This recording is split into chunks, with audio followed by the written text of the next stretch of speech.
জি moderate ইসলাম কি, আমি আসলে এটা নিয়ে কথা বলি। র্যান্ডের সাথে মডারেট ইসলামের সম্পর্ক নিয়ে বলতেছি, বাট আগে বলি যে মডারেট ইসলাম কি। রাইট, কারণ এটাই এবং জানতে হবে আসলে প্রথমে। হ্যাঁ জি জি, প্লিজ। এটা জানলে আসলে এটা আসলে মূল বিষয়। এটা জানলে র্যান্ডকে নিয়ে না জানলেও হয় হয়তো। হয় রাইট, তো আমি একটু পেছন থেকে শুরু করি, একটু হয়তো বা লম্বা হবে কথা, বাট আমার মনে হয় প্লিজ। এইভাবে বুঝলে বিষয়টা ক্লিয়ার হবে।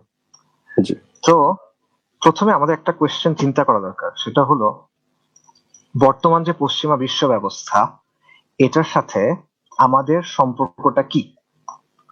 পশ্চিমা যে বিশ্ব ব্যবস্থা আছে সেটার সাথে মুসলিম হিসেবে আমাদের সম্পর্কের ধরনটা কি, এটা কিসের সম্পর্ক। সো এটার সোজা সাপটা এবং মানে ঐতিহাসিক সত্য উত্তর হলো যে এই সম্পর্কটা হলো সংঘাতের, এটা একটা কনফ্লিক্টের আচ্ছা সম্পর্ক। রাইট, এবং আমি পশ্চিমা জনগণের কথা বলতেছি না, আমি বলছি পশ্চিমা বিশ্ব ব্যবস্থার কথা। অর্থাৎ আমাদের চারপাশে যে রাজনৈতিক, অর্থনৈতিক, সাংস্কৃতিক সাম্রাজ্য আছে, যে সিস্টেমটা আছে, যেটা জি পশ্চিমা শক্তিগুলো নিয়ন্ত্রণ করে, আমি সেটার কথা বলতেছি।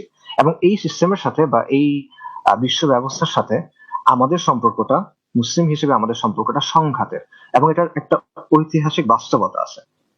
বাস্তবতাটা হলো এই যে আধুনিক যে লিবারেল সেকুলার বিশ্ব ব্যবস্থা, এটার পূর্বসূরি কারা ছিল বা এটা কাদের উত্তরসূরি। তো আপনি দেখবেন যে আধুনিক পশ্চিমা বিশ্ব ব্যবস্থার পূর্বসূরি হলো রোমান সাম্রাজ্য, রোমান ক্যাথলিক চার্চ, যারা ক্রুসেড করছে আচ্ছা আমাদের বিরুদ্ধে, জি এবং ইউরোপের কলোনিয়াল পাওয়ার্স, ইউরোপের ঔপনিবেশিক শক্তিগুলো। রাইট, বর্তমান যে পশ্চিমা বিশ্ব ব্যবস্থা আছে, এটা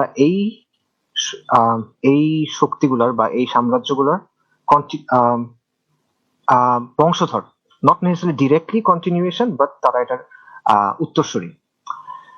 তো এই তিনটা সাম্রাজ্য, রোমান সাম্রাজ্য, জি আহ, এবং রোমান ক্যাথলিক চার্চ এবং ইউরোপিয়ান ঔপনিবেশিক শক্তি, এর সাথে আমাদের সম্পর্ক ছিল যুদ্ধের। হ্যাঁ এবং প্রথম যে দুটা শক্তি ছিল, রোমান সাম্রাজ্য এবং রোমান ক্যাথলিক চার্চ, এদেরকে আমরা আল্লাহর ইচ্ছায় ডিফিট করছিলাম, ক্রুসেডে আমরা জিতছিলাম, এবং অবভিয়াসলি বাইজেন্টাইনদের আমরা হারাইছিলাম, আন্দালুসে রাইট, ইসলাম গেছিল। কিন্তু কলোনিয়াল ইউরোপিয়ান শক্তিগুলো, অর্থাৎ ঔপনিবেশিক যে ইউরোপিয়ান শক্তিগুলো, আমরা তাদের কাছে হারছি, তারা আমাদের বিরুদ্ধে জিতছে। এবং তারা জেতার পর কি করছে, তারা জেতার পর মুসলিম অধ্যুষিত ভূখণ্ডগুলো দখল করছে, ট্রু, সেখানে লুটপাট চালাইছে এবং সেই সম্পদ নিজেদের দেশে নিয়ে গেছে। এভাবে তারা জি নিজেরা ধনী হয়েছে, তারা উন্নত হয়েছে। অন্যদিকে তারা জি ইসলামী ভূখণ্ড থেকে মুসলিম অধ্যুষিত যে ভূখণ্ডগুলো ছিল সেখান থেকে ইসলামী শাসন উৎখাত করছে এবং নিজেদের শাসন চাপাই দিছে। যখন রাজতন্ত্র ছিল তখন রাজতন্ত্র চাপাইছে, যেমন ভারত কি ছিল, ব্রিটিশ রাজের অংশ ছিল। তারপর যখন রাইট, রাজতন্ত্রের জায়গায় অন্য কিছু আসছে, সেকুলারিজম আসছে বা ডেমোক্রেসি আসছে, তখন সেটা চাপাই দিছে। তো এই ফলশ্রুতিতে একসময় উসমানীদের পতন হয়েছে, এবং উসমানীদের পতনের পেছনেও ইউরোপের কলোনিয়াল শক্তিগুলোর সক্রিয় ভূমিকা ছিল, এটা কেউ আসলে অস্বীকার করার কোনো সুযোগ নেই। এবং জি প্রথম বিশ্বযুদ্ধের পর ওসমানীদের পতন ঘটছে, আর দ্বিতীয় বিশ্বযুদ্ধের পর আজকে আমরা যেটাকে সেকুলার লিবারেল বিশ্ব ব্যবস্থা বলি, সেটা পাকাপোক্ত হয়েছে দ্বিতীয় বিশ্বযুদ্ধের পর। তো এই দ্বিতীয় বিশ্বযুদ্ধের পর দ্বিতীয় বিশ্বযুদ্ধের পর কলোনিয়াল শক্তিগুলো আস্তে আস্তে মুসলিম ভূখণ্ড থেকে সামরিকভাবে চলে গেছে। এর আগ আচ্ছা পর্যন্ত যেমন 1947 এর সময় ব্রিটিশরা উপমহাদেশ থেকে চলে গেছে। কিন্তু তারা যাওয়ার আগে কি করছে, তারা যাওয়ার আগে এমন একটা এলিট শ্রেণী, এমন একটা শাসক শ্রেণী তৈরি করে রাখছে, জি যারা বাইরে থেকে দেখতে আমাদের মতো, বাট এরা ভেতরে পুরোপুরি তাদের লোক। সো ওকে তাদের গায়ের রং বা তাদের মুখের ভাষা আমাদের মতো, বাট ভেতরে ভেতরে এরা কমপ্লিটলি পশ্চিমাদের লোক। এবং আচ্ছা এই শাসক গোষ্ঠীটা প্রক্সি শাসন চালায় যাচ্ছে তাদের হয়ে। সো এবং তাদের দেয়া যে সেকুলার আইন, তাদের যে ব্যবস্থা, তাদের যে মূল্যবোধ, সেগুলো আমাদের ভূখণ্ডে তারা জোর করে চাপাই দিছে। এটা আজ পর্যন্ত চলতেছে। এটা হলো হিস্টোরিক্যাল জি রিয়ালিটি। এবং ওকে তারা যে এলিট শ্রেণী তৈরি করছে, এরা শুধু শাসন নিয়ন্ত্রণ করে না, শাসন, সামরিক ব্যবস্থা, মিডিয়া, কালচারাল এলিট, সবকিছুই এরকম একটা ব্রিটিশদের ছাঁচে, নট নেসেসারি ব্রিটিশদের, কলোনিয়ালদের ছাঁচে করা একটা শ্রেণীর কাছে এরা দিয়ে গেছে, এবং এরা বাই প্রক্সি তাদের শাসনটা চালায় যাচ্ছে। সো তাদের সামরিক যে নিয়ন্ত্রণ সেটা তারা সরায় নিছে, কিন্তু তাদের যে আদর্শিক উপনিবেশ সেটা এখনো কন্টিনিউ করতেছে। সো আচ্ছা এবং এই জিনিসটা এত বছর ধরে চলতেছে যে এখন আমরা এটাতে অভ্যস্ত হয়ে গেছি। এখন এই কথাটা আমরা ওভাবে চিন্তা করি না, কিন্তু এটা হলো বাস্তবতা। সো তাদের সাথে আমাদের সম্পর্কটা সংঘাতে, পশ্চিমা বিশ্ব ব্যবস্থার সাথে সংঘাতে। যখন 1917 সালে ব্রিটেন জেরুজালেম দখল করলো, বাইতুল মাকদিস দখল করলো, তখন ব্রিটিশ জেনারেল এডমন্ড অ্যালেনবি জেরুজালেমে ঢুকলো এবং সে তখন বলল যে আজকে ক্রুসেড শেষ হলো। আচ্ছা আচ্ছা 1920 সালে যখন ফ্রেঞ্চরা সিরিয়া দখল করে নিল এবং দামাস্কাসে ফ্রেঞ্চ জেনারেল হেনরি জিরো ঢুকলো, তখন সে সালাউদ্দিন আইয়ুবী রাহিমাহুল্লাহর কবরের কাছে গেল, কবরে লাথি মারলো এবং বলল যে সালাউদ্দিন ওঠো, দেখো আমরা ফিরে আসছি Right. এবং Right. আজকে আমরা তোমাদের উপর বিজয়ী হলাম। সো এই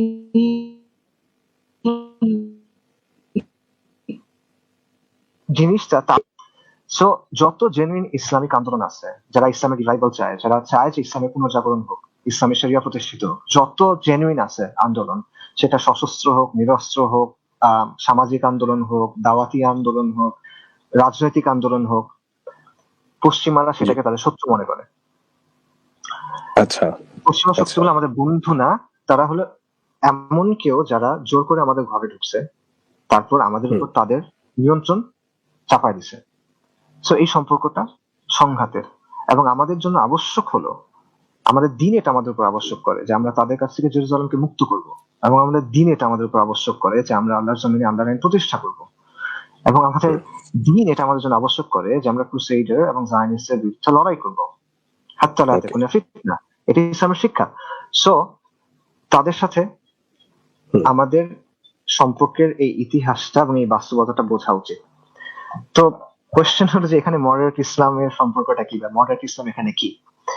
মডারেট ইসলাম হলো পশ্চিমাদের সংজ্ঞা অনুযায়ী মডারেট ইসলাম হলো এমন একটা ইসলাম যেটা মনে করে যে পশ্চিমা বিশ্ব ব্যবস্থার সাথে কোনো সংঘাতের দরকার নাই, ওদের সাথে আমাদের কোনো ঝামেলা নাই।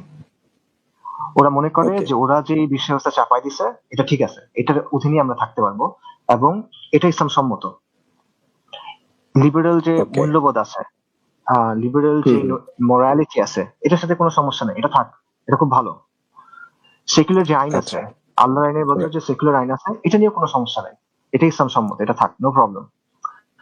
সো এরা পশ্চিমা বিশ্ব ব্যবস্থাকে একটা পার্মানেন্ট রিয়ালিটি মনে করে, অর্থাৎ এরা মনে করে যে পশ্চিমা বিশ্ব ব্যবস্থা একটা স্থায়ী বাস্তবতা, এটা বদলাবে না। যেহেতু এটা বদলাবে না, তাই আমাদের ইসলামকে এটা অনুযায়ী বদলাতে হবে। আচ্ছা, ইন্টারেস্টিং। আচ্ছা আচ্ছা, ইসলামকে আমাদের চেঞ্জ করতে হবে যাতে এটা লিবারেল সেকুলার ফ্রেমওয়ার্কের সাথে খাপ খায়।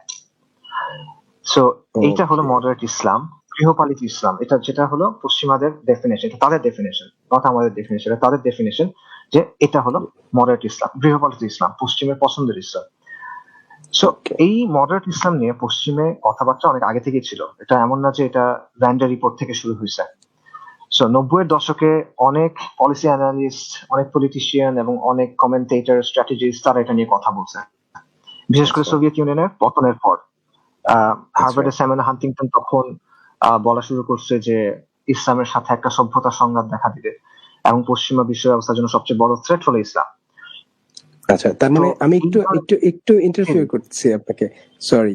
মানে তার মানে হচ্ছে যে মডারেট ইসলাম এমন না যে র্যান্ড এসে ওরাই শুরু করে দিছে, ব্যাপারটা এরকম না, অনেক আগে থেকেই মডারেট ইসলামের এটা চলে আসছে, এই তো, মানে তাই না? Right, simple. কারণ যখন কেউ কোনো জায়গায় আক্রমণ করে এবং আক্রমণ করে সে ওই জায়গাটা নিজের নিয়ন্ত্রণে রাখতে চায়, তখন তার এমন কিছু মানুষ লাগে যারা ওই অঞ্চলের নেটিভ লোক, লোকাল লোক, কিন্তু তারা তার হয়ে কাজ করবে। রাইট, বুঝতে পারছি, সিম্পল ভাবে বলি, মানে বাংলাদেশের মানুষ যেটা সহজে বুঝবে সেটা হলো যে আপনি যখন আরেকটা দেশে আক্রমণ করবেন এবং আপনি দূর থেকে সেই দেশটা নিয়ন্ত্রণ করতে চাইবেন, তখন আপনার কিছু রাজাকার লাগবে, আপনার কিছু লোক লাগবে যারা ওই এলাকার মানুষ, কিন্তু তারা আপনার হয়ে কাজ করে। সো তারা টাকার জন্য করে বা তারা কনভিন্স হয়ে করে। তো মডারেট ইসলাম হলো ওর তারা যারা কনভিন্স হয়ে করে, তারা মনে করে যে না ঠিক আছে, তারা যে আমাদের নিয়ন্ত্রণ করতেছে এটা ভালো, তারা যে আমাদের বলে দিচ্ছে এটা করো সেটা করো, বা তারা যে সলিউশন দিচ্ছে এটাই ভালো এবং আমি এটা চাই, আমি এটার জন্য কাজ করবো। সো ওয়েস্টের মতে হলো মডারেট ইসলাম। তো যাই হোক, 19 কোল্ড ওয়ারের পরে আমেরিকানদের যে চিন্তা ছিল, নট নেসেসারিলি আমেরিকান, ওয়েস্টার্নদের যে চিন্তা ছিল সেটা হলো যে এনলাইটেনমেন্টের পর খ্রিস্টিয়ানিটি এবং জুডাইজম, অর্থাৎ ইহুদি ধর্ম এবং খ্রিস্টান ধর্ম একটা সংস্কার প্রক্রিয়ার মধ্য দিয়ে গেছে, এবং এই সংস্কার প্রক্রিয়ার মধ্য দিয়ে তারা আধুনিক হয়ে উঠছে। তা আধুনিক বলতে তারা বোঝায় কি? আধুনিক বলতে অর্থাৎ তারা এনলাইটেনমেন্টের মূল্যবোধ, এনলাইটেনমেন্টের দর্শন, এনলাইটেনমেন্টের নৈতিকতা গ্রহণ করে নিছে।